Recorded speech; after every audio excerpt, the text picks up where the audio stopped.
And I understand you got hit on Iris. Is that true? Yeah, 2 years ago. Really? What happened? This is snowy, right? And it's really snowy, and there's a lot of like white trucks and cars, like company cars and stuff that go down that road. And I got hit by like 150. An F-150? Yeah, just clipped the back of my bike, so I didn't get hurt. But I look up, I'm at the light, I look up, and I just see snow, and I thought it was a walk sign.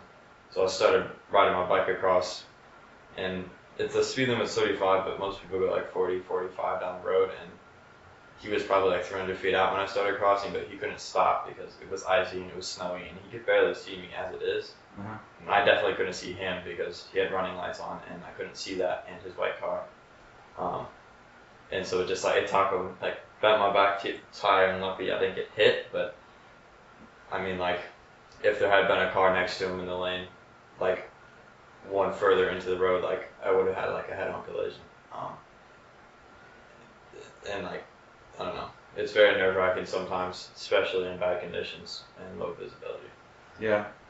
And do you feel like you were at fault? Partly, yeah.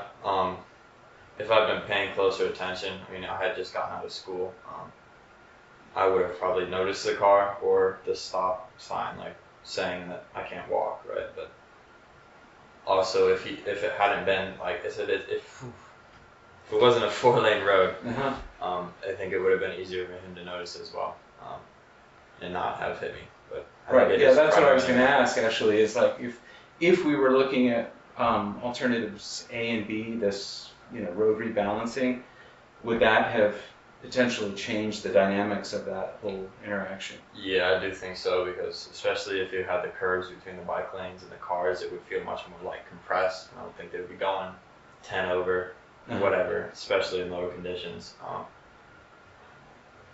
And then just like the speed would be lower, and there wouldn't be like a opportunity for a second incident. So like clipped by the first car coming out in the first lane, the second lane get hit by the second one. If that makes any sense. Yeah, that does. So